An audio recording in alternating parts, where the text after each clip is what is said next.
Que nos vies soient des sources d'eau vive. Que de chacun d'entre nous jaillisse un torrent d'amour. Que chacun d'entre nous jaillisse un torrent de vie de toi. Que Zoé coule en nous. Que Zoé coule en ce lieu. Que Zoé soit le partage de chacune des personnes présentes ici ce matin. Alléluia.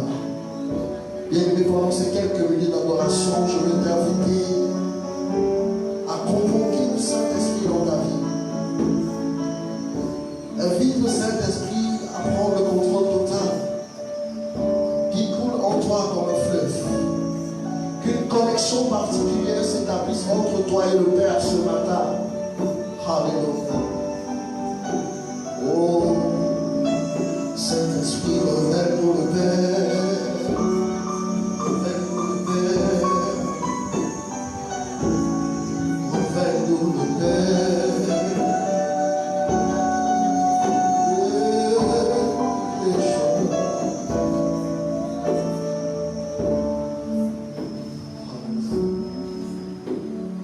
Que tes vives sont inonde mon âme, que ton Saint-Esprit prenne le contrôle de chaque situation qui trouble mes pensées, mes soucis, mes fardeaux à tes pieds. Je les dépose, que tes vives sont inonde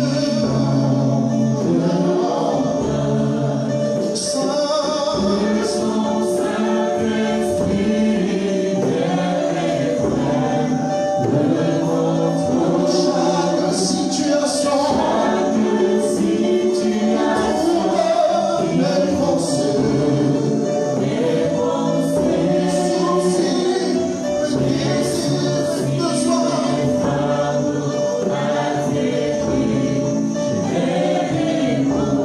Disons Jésus, Alléluia, Alléluia.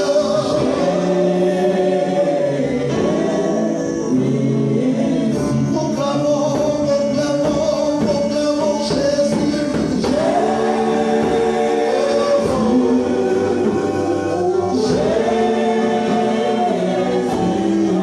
Alléluia.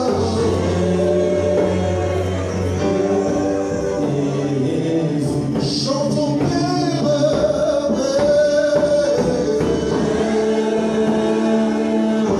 Alléluia.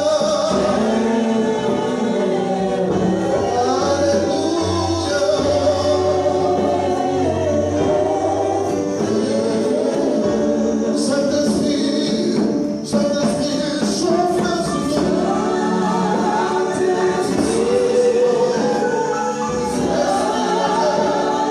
Souffle sur nous. Proclamons, appelons le Saint-Esprit. Saint-Esprit, viens en vivant de ta présence. Viens remplir le dedans de toi, Saint-Esprit de Dieu.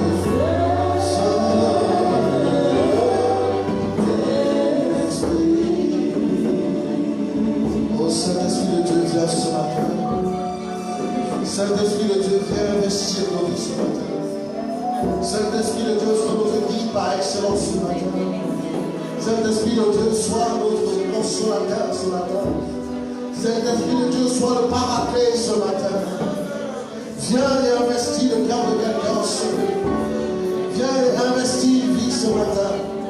Viens et prends le contrôle. Viens et mets-toi en chemin. Saint-Esprit de Dieu, agis ce matin.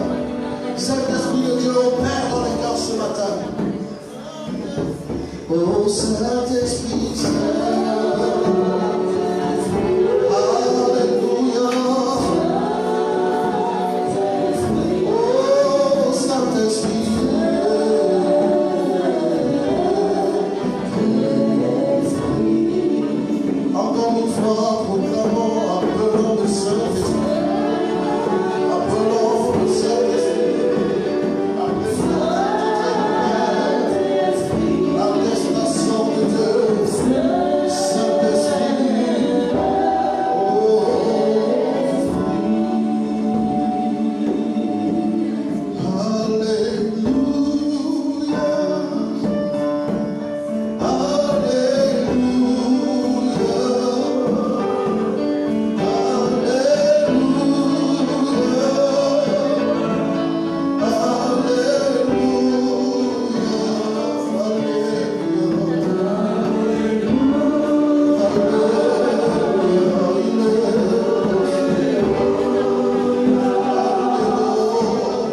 prière ce matin, c'est que tu viennes régner, que tu prennes ta place de moi, Seigneur, que tu nous investisses de toi, que lorsque, Père éternel, nous parlons Christ, que lorsque nous marchons comme Christ, que lorsque nous nous déployons comme Christ.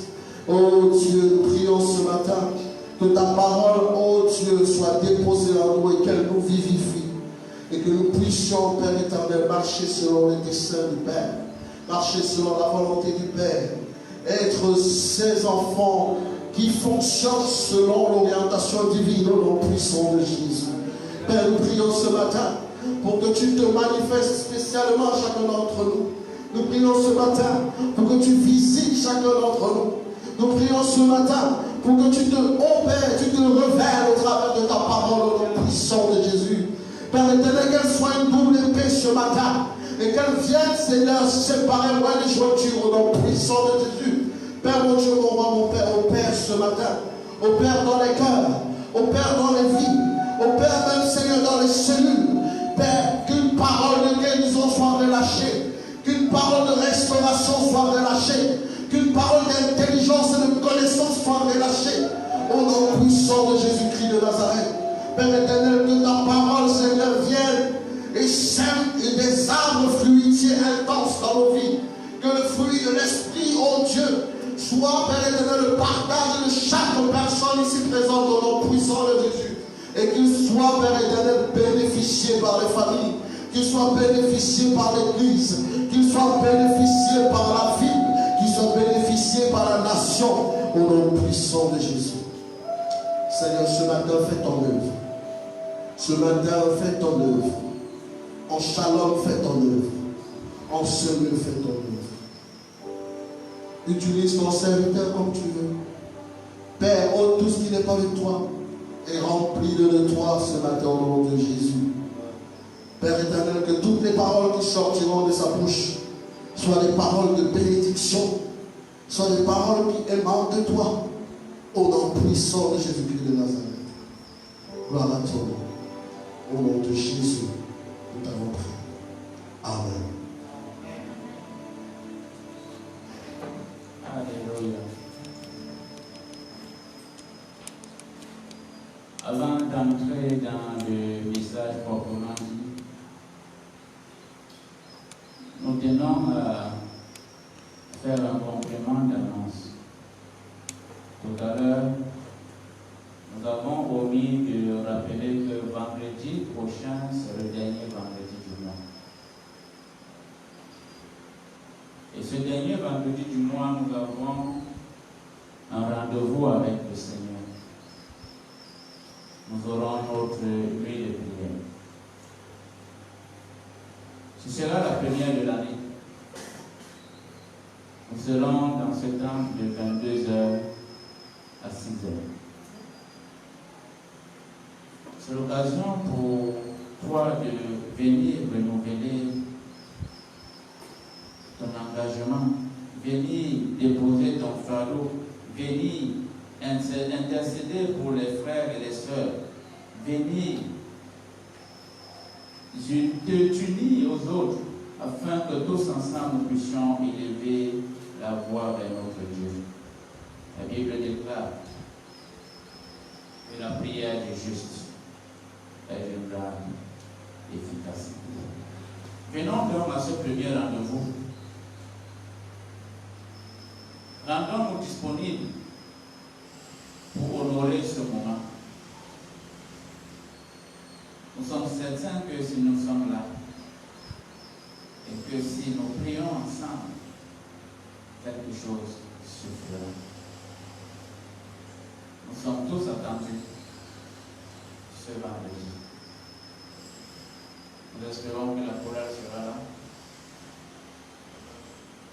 parce que nous allons célébrer le Seigneur. Nous allons le louer, nous allons l'adorer. Pour ceux qui ne pourront pas, si tu penses que c'est 30 minutes que tu peux venir faire, viens faire tes 30 minutes et pas.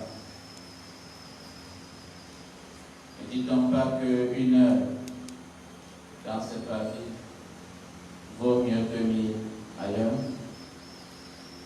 Soyons là. Amen.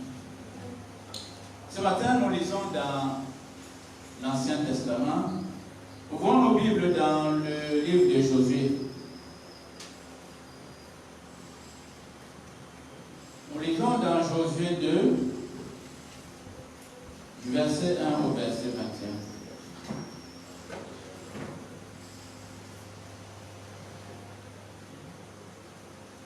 Josué 2, premier verset au 21e verset. Alors, là, il est écrit: Josué, fils de Nun, fit partir secrètement de Sittim 2 espions en leur disant: Allez, examinez le pays, et en particulier Jéricho. Ils partirent, et ils arrivèrent dans la maison d'une prostituée qui se nommait Rahab. Ils y couchèrent, et ils y couchèrent. On dit au roi de Jéricho: Voici des hommes d'entre les enfants d'Israël sont arrivés ici cette nuit pour explorer le pays. Le roi de Jéricho envoya dire à Rahab: Fais sortir les hommes qui sont venus chez toi, qui sont entrés dans ta maison, car c'est pour explorer tout le pays qu'ils sont venus. La femme prit les 2 hommes et les cacha. Et elle dit: Il est vrai que ces hommes sont arrivés chez moi, mais je ne savais pas d'où ils étaient. Et comme la porte a dû se fermer de nuit, ces hommes sont sortis. J'ignore où ils sont allés. Hâtez-vous de les poursuivre, et vous les atteindrez. Elle les avait fait monter sur le toit et les avait cachés sous des tiges de lin qu'elle avait arrangées sur le toit. Ces gens les poursuivirent par le chemin qui mène au gué du Jourdain et l'on ferma la porte après qu'ils furent sortis.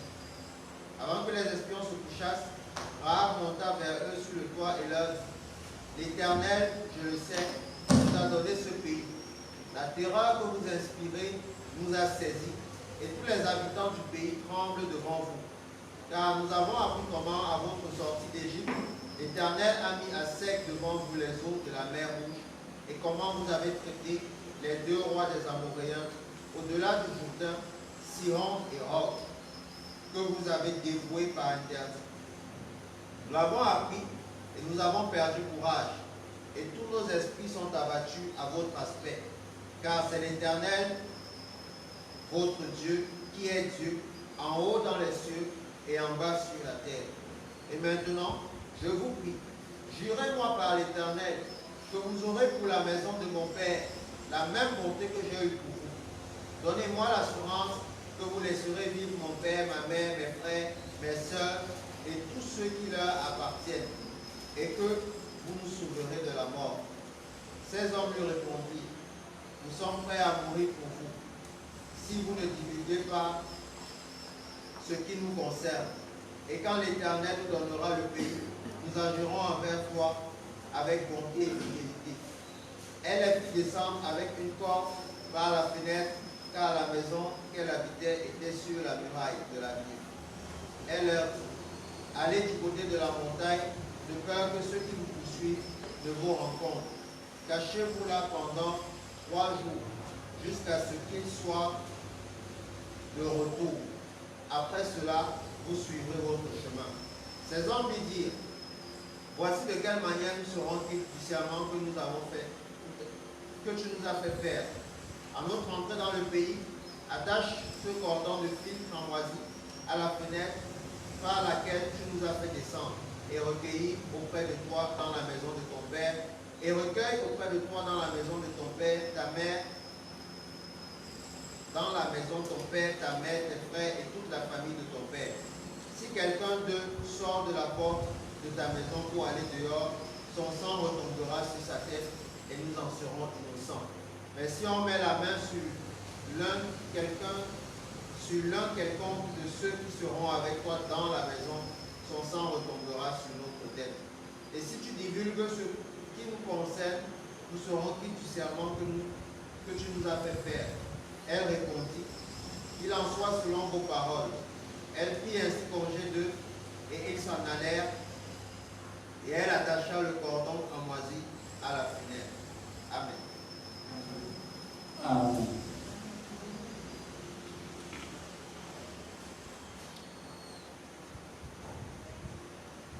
Bien-aimés dans le Seigneur,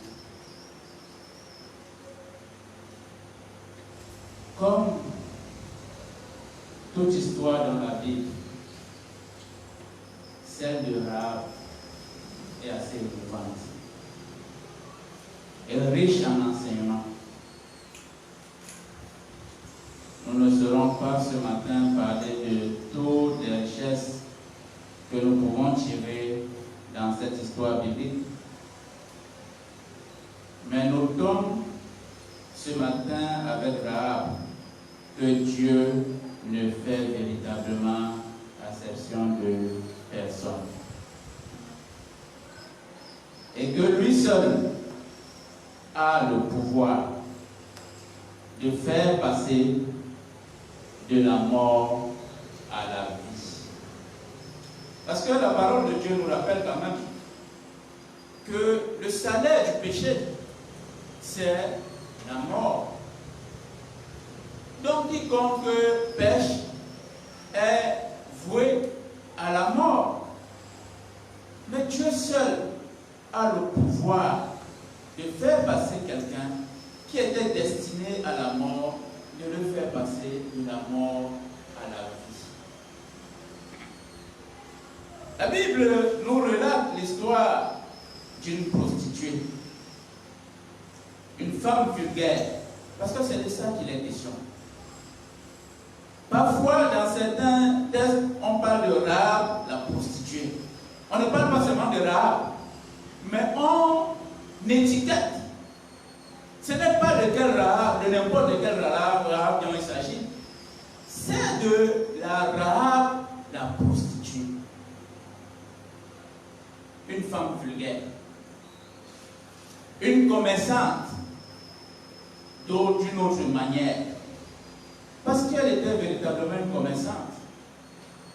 Elle faisait le commerce du sexe. Et elle tirait ses revenus de ce commerce. Rahab n'était pas n'importe qui à Jéricho. Rahab était connue et réputée. Elle vivait paisiblement à Jéricho. Et sa maison de commerce était connue de tous. Puisque la parole de Dieu dit que le roi de Jéricho envoya dit à Rahab. Donc même le roi connaissait. Nous parlons d'une prostituée. Le roi, lui, il connaissait. Tout le monde connaissait. Elle était là, connue de tous. Sa maison, connue de tous. Le roi envoya un dire, comme s'il envoyait négocier avec Rahab. Était-il aussi un client? On ne sait pas. Mais de toutes les façons, nous retenons qu'il a envoyé, dit à Rahab, maman, comme tu vois là, l'heure est grave. Les gens qui sont entrés chez toi, ce n'est pas pour des beaux yeux qui sont entrés, c'est pour espionner le pays. On a l'impression que ce commerce d'un autre genre était légitimé dans le pays de Jéricho. Revenons maintenant à nous, dans notre quotidien. Qui aimerait être qualifié de prostituée? Qui admettrait même avoir recours au service de ces gens? Personne. Parce que la prostitution n'est pas quelque chose d'agréable. Parce que la prostitution est quelque chose qui fait même mal aux yeux. À la limite, on pourrait dire que ça rend aveugle. Tout le monde aime être honoré. Or, la prostitution est quelque chose qui déshonore. Et dans la société, les gens vont dire que la prostitution, non, moi jamais. De jour, ils vont dire que ça c'est quelque chose d'horrible. Mais la nuit, ils disent que tous les chats sont brisés. Celui qui rejette ça le jour c'est dans ça que tu le retrouves dans la nuit. Mais à Jéricho, on connaissait. C'est vers la prostituée que les espions se sont dirigés. Pas pour faire ce que les autres font, mais simplement pour avoir ce qu'on appelle la couverture. Puisque la prostituée est censée recevoir tout le monde. Donc c'était le moyen pour eux d'entrer pour ne pas se faire reconnaître. Mais à cette époque, on n'est pas un Israélite comme ça. Le peuple d'Israël, qui est le peuple de Dieu, à cette époque-là, était un peuple craint. Je ne sais pas quelle distinction ils avaient, mais quand tu étais d'Israël, tu étais reconnu. Et c'est pour ça que, même comme Josué a envoyé des gens discrètement nous dire la parole, ils ont quand même été reconnus.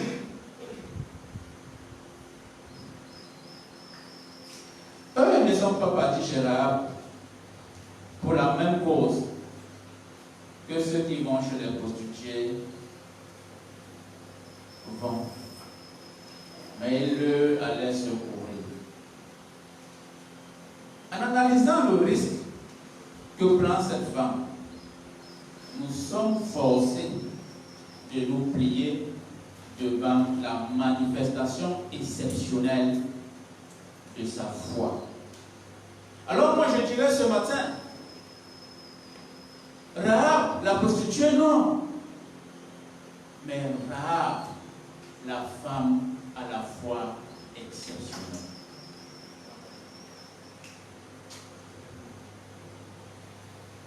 Essayons un peu d'observer qu'est-ce qui peut justifier que nous puissions considérer ce matin Rahab comme une femme à la foi exceptionnelle.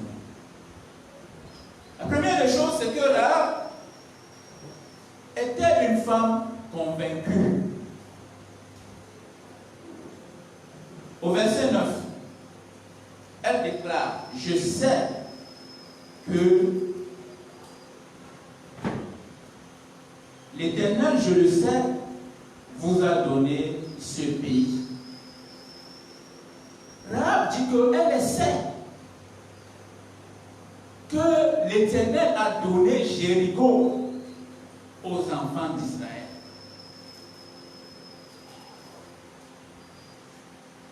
Elle vient donc de surpasser beaucoup d'Israéliens en ce qu'elle a cru à la promesse de Dieu pour Israël, alors qu'il y a beaucoup d'Israéliens qui ne croyaient même pas à cette promesse. Certains sont restés en Égypte. Certains ont regretté la vie passée en Égypte, alors que l'Éternel, lui, il les amenait dans une nouvelle terre. La terre où coule le lait et le miel. Rahab, elle est la saisie. Dieu peut te donner une vision. Quelqu'un d'autre s'accapare mieux que toi. C'est de ça qu'il est question. Elle a cru, alors que Israël doutait encore pour cette femme.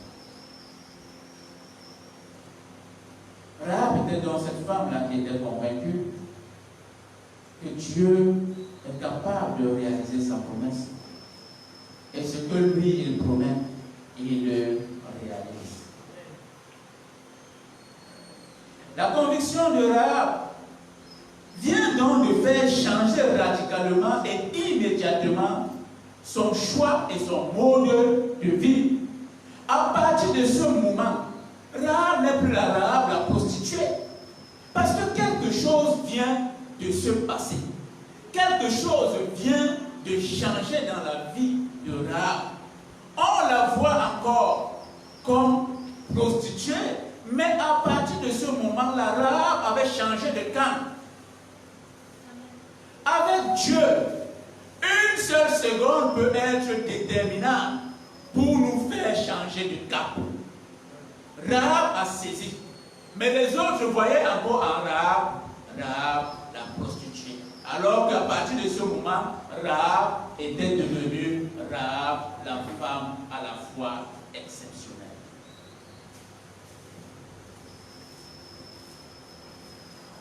La Bible déclare que ceux qui sont en Jésus sont devenus une nouvelle créature. Rahab nous en fait la démonstration. Les gens à l'extérieur, les gens de Jéricho, ne savent pas que Rahab a rencontré le Seigneur, que Rahab a changé de camp. On la voit encore comme une personne de leur camp. Non.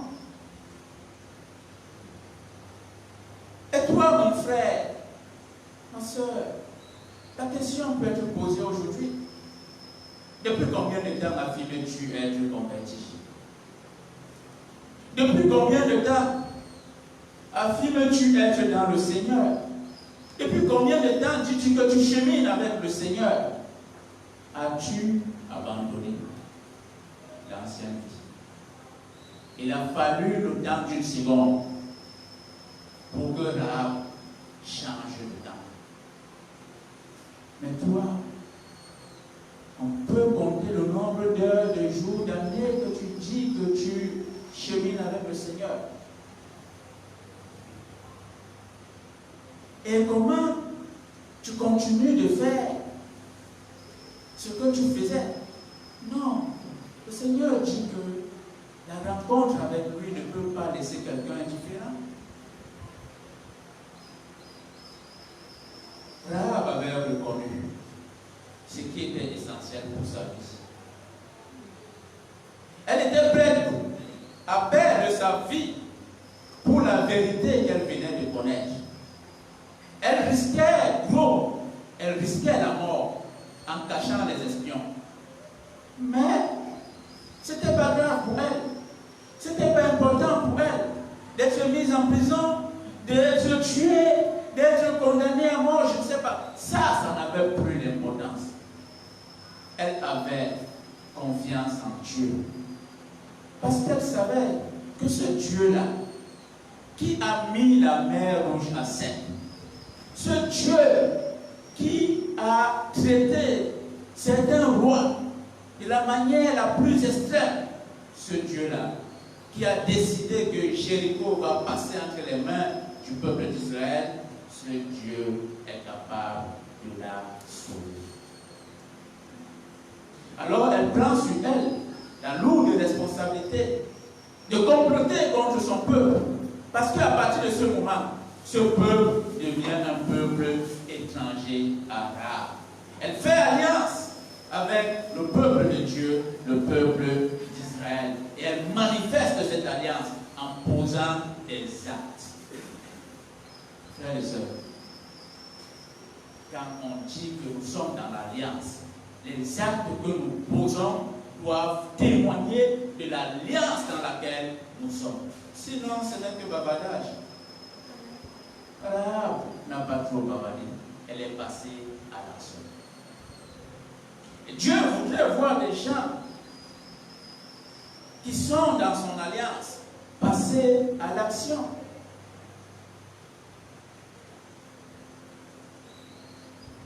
L'autre élément, c'est que Rahab, la prostituée, complice de la mort d'hier, parce que la prostituée et tous ceux qui se livrent à ces pratiques ont tous le même sort.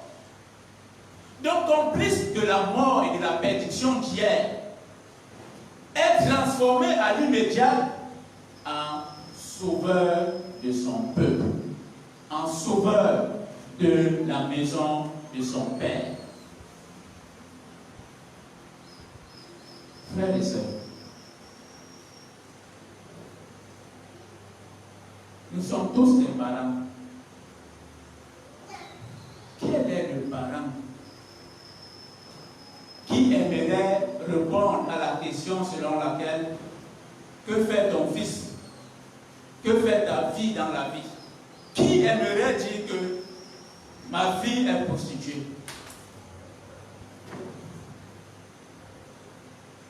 Ce n'est pas possible. Il y a même dans la vie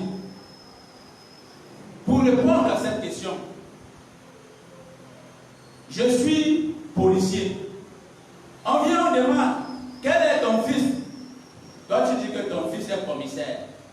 Est-ce que commissaire, c'est une fonction? C'est une distinction, c'est un grade.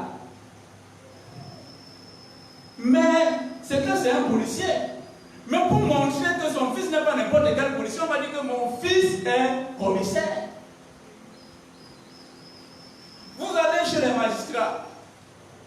Mais ton fils là, il est quoi? Mon fils est président du tribunal. Est-ce que président du tribunal, c'est une fonction? Ton fils est magistrat. Vous voyez, on tente toujours à valoriser. Qui aimerait donc dire que ma fille est prostituée?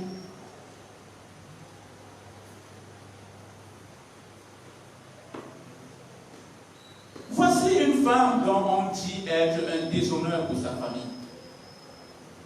Aujourd'hui, dans notre société, vous pouvez être brillant, vous pouvez être respectueux et respectable même. Vous pouvez même être correct. Et que vous avez un des vôtres qui a une vie assez bizarre. Au lieu de vous apprécier, vous, commissaire, vous, magistrat, vous, homme d'affaires, vous, grand entrepreneur, on va commencer à vous déterminer par rapport aux membres de votre famille qui a une vie assez compliquée. Et ça donne ceci. Mais c'est pas le frère du grand bandit là. C'est pas le père de celui qui a éventré les pauvres là-bas. Mais le fou qui marche dans la poubelle de derrière, c'est pas son frère. Mais c'est pas le fils du papa qui est aveugle là. Mais la femme qui parle comme beaucoup là, c'est pas son mari qui est en prison là-bas depuis combien de temps? C'est à lui qu'on a condamné, on a donné 35 ans de prison là, c'est son mari. Toi tu viens même nous agacer ici là. Mais ce n'est pas d'abord régler les problèmes de ton petit-fils là qui a détourné les fonds publics, qui a eu... C'est son ami intime là. Le PD que vous voyez là, c'est son ami. Voilà comment le monde va vous déterminer. Parce que le monde cherche toujours la faille pour vous rabaisser. Donc on comprend que Rahab était vraiment la honte de sa famille à cause de son activité. Et parfois, à cause du regard et du jugement extérieur, les membres même de la famille peuvent prendre des distances avec vous. C'était le cas de Rahab, qui habitait pas avec les siens. Elle avait sa résidence à part. Mais lorsqu'elle a cru à la vérité, elle a pensé aux siens. Elle a pensé aux siens que sont son père, sa mère, ses frères, ses soeurs et tout ce qui leur appartient. Rahab n'a pas voulu prendre de revanche sur les siens. Elle vient de consacrer l'idée selon laquelle il n'y a pas de bonheur à être heureux tout seul.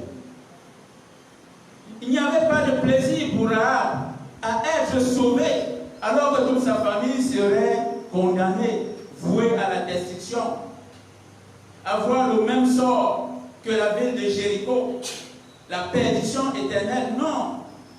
Rahab, une femme de cœur, elle s'est souvenue et elle a dit: je ne laisserai pas les miens. Pourtant, au milieu de nous aujourd'hui, si tu as même le pouvoir d'écraser les tiens, tu vas les écraser.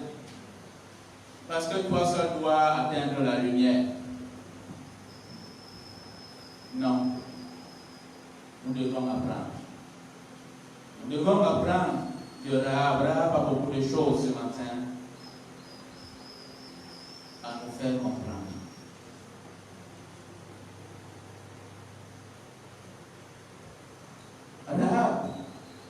était une femme de foi. Frères et sœurs, la foi sans les œuvres est vaine. Lorsque nous analysons la vie de tous ceux qu'on qualifie comme des hommes de foi,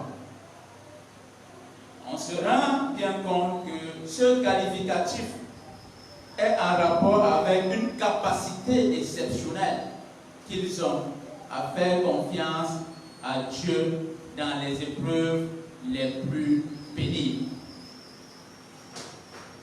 Pour dire que l'épreuve du temps est parfois redoutable pour la foi. Regardons un peu Abraham. Lui qui est appelé le père de la foi. Pourtant, il y a eu des moments dans sa vie où il a douté. Il a même voulu précipiter ce que Dieu se proposait d'accomplir en son temps, au point de se lier avec sa servante, la servante de sa femme. Et les conséquences sont encore visibles aujourd'hui. Deux peuples frères qui se détestent et se haïssent après des centaines et des centaines d'années. Mais pour Rahab, il n'y a pas de doute. Elle s'empresse d'attacher le cordon de cramoisi à la fenêtre. Pourtant, les espions lui ont dit d'attacher le cordon à leur arrivée. Mais dès qu'ils ont tourné le dos, elle s'est empressée. C'est un acte de foi pour dire qu'il n'y avait plus de doute, il n'y avait plus de retour en arrière pour Rahab. Elle n'avait donc pas besoin d'attendre que Israël arrive d'abord avant d'attacher le cordon. Elle l'a fait immédiatement après que ces hommes sont partis. Faut-il voir autre chose que la résolution, le changement de statut de Rahab? Elle n'avait pas peur d'être découverte. Elle avait hâte d'affirmer sa nouvelle identité, son nouveau statut. Mais nous, que faisons-nous de notre statut en Christ?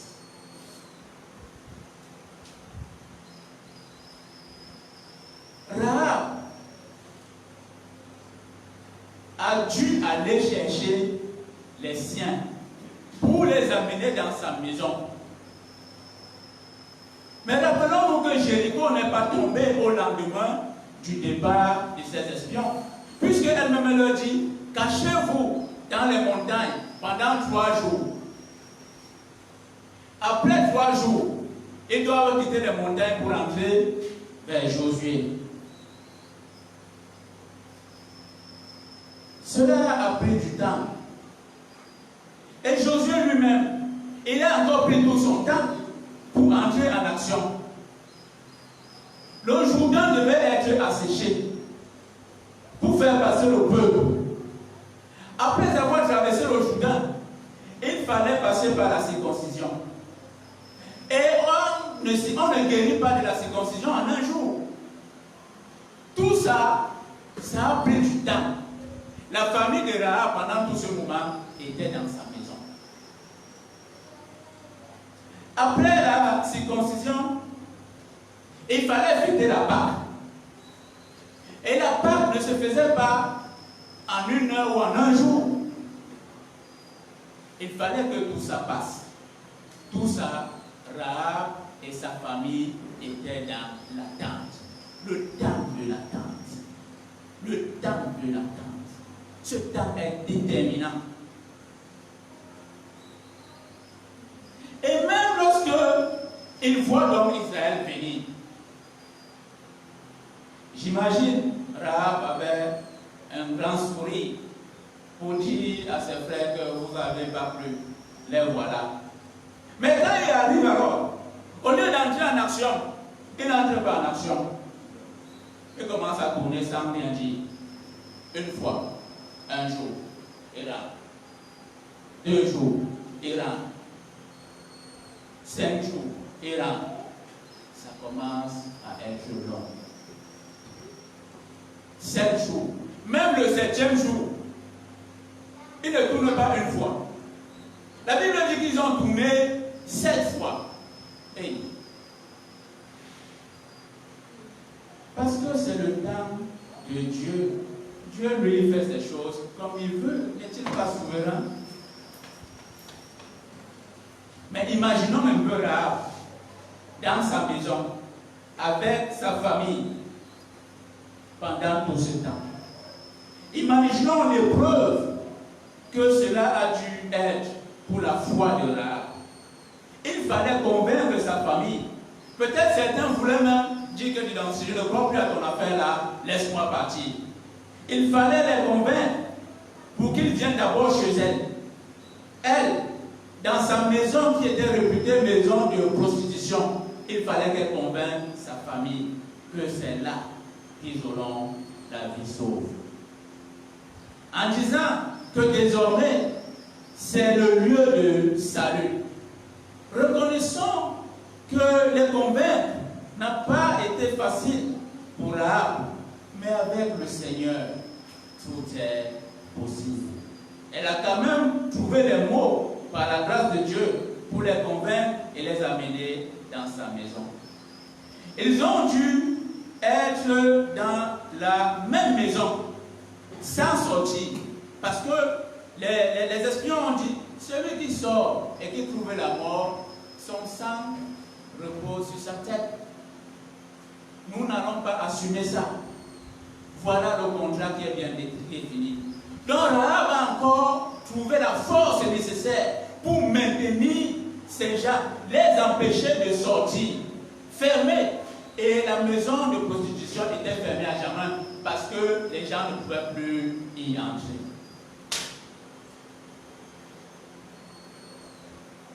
Ils ont dû être assez stressés. Comme nous sommes stressés aujourd'hui, la situation de ces gens ressemble à celle que nous avons eue dans le confinement. En réalité, ces gens étaient confinés.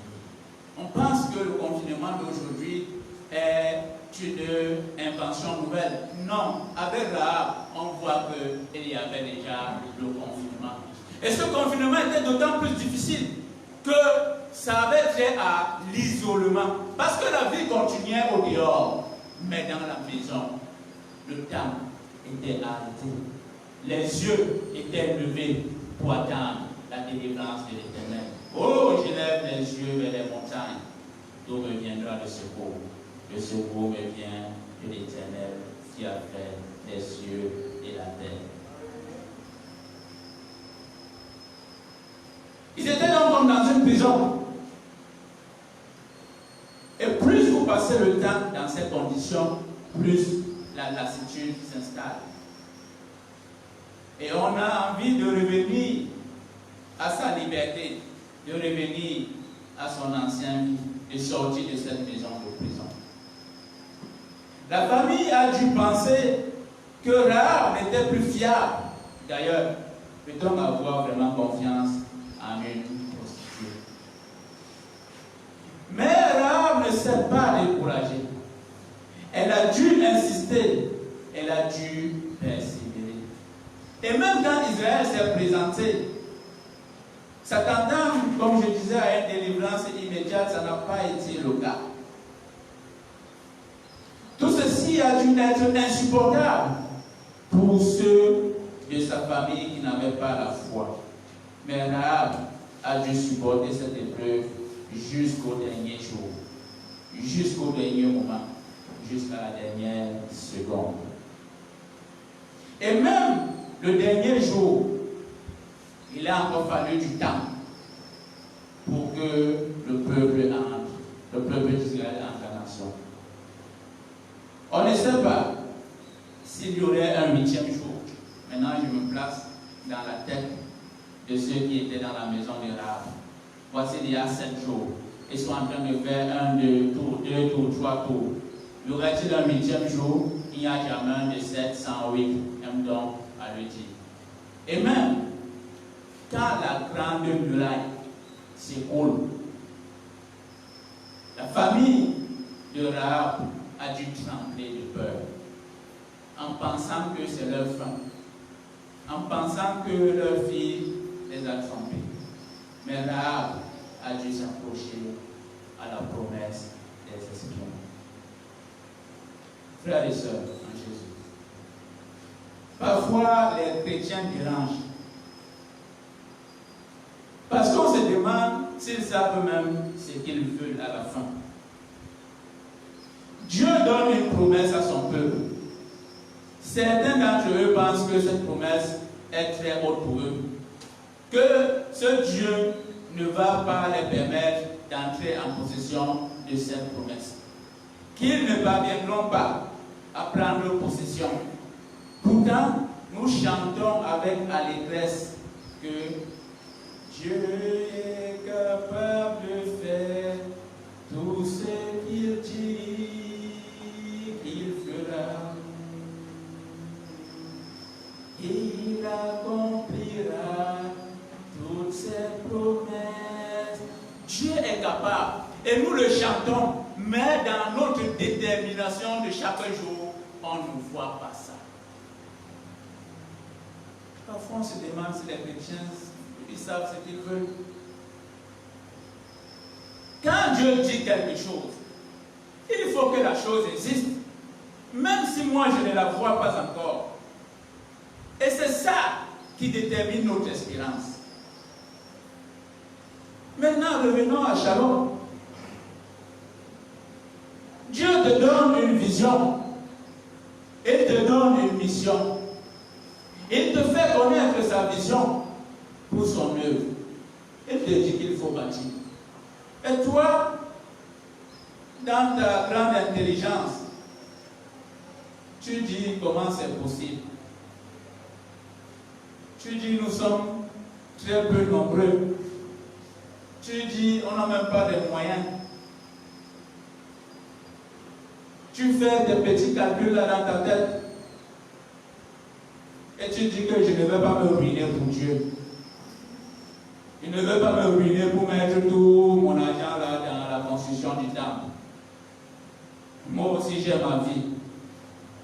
Il t'a dit que Dieu est là pour te ruiner. Il t'a dit que Dieu attend des petits moyens là pour bâtir. C'est un privilège pour toi, une grâce que Dieu te porte pour que tu contribues à bâtir son temple. Et tu es là, tu réfléchis. Tu comptes les 50 francs dans la poche. Dieu est le Dieu qui multiplie. Avant d'oublier comment il a multiplié les points et les poissons pour nourrir 5000 âmes, sans compter les enfants, avant d'oublier.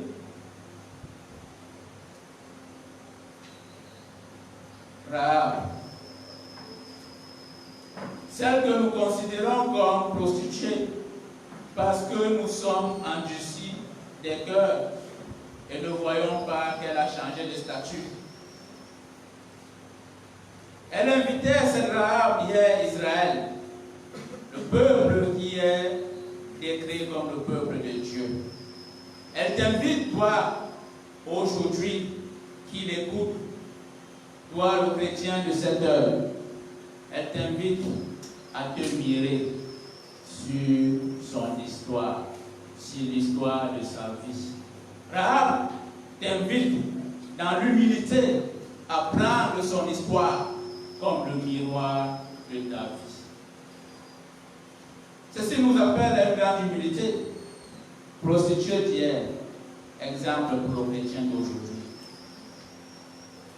Rahab a reconnu la voix de Dieu par le cœur.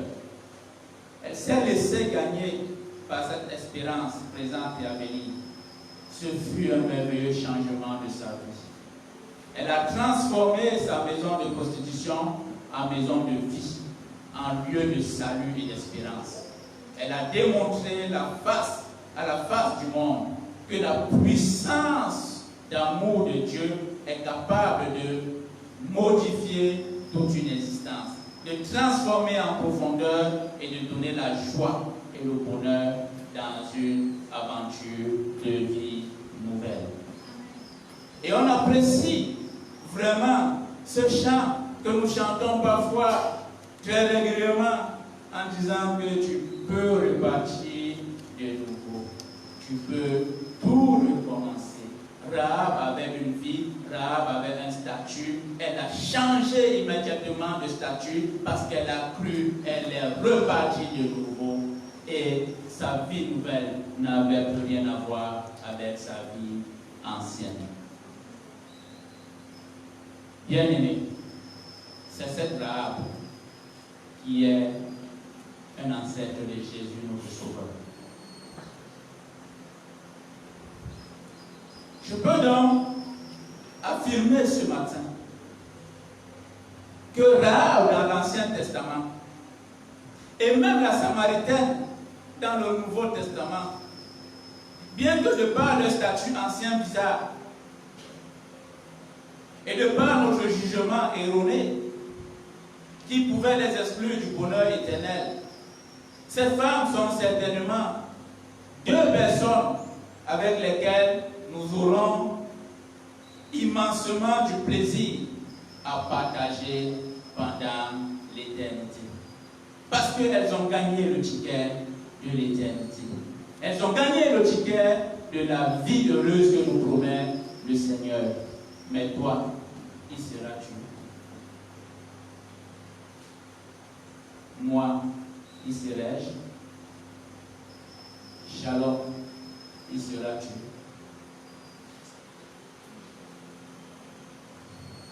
Que l'Éternel bénisse ta parole et qu'il bénisse notre entendement.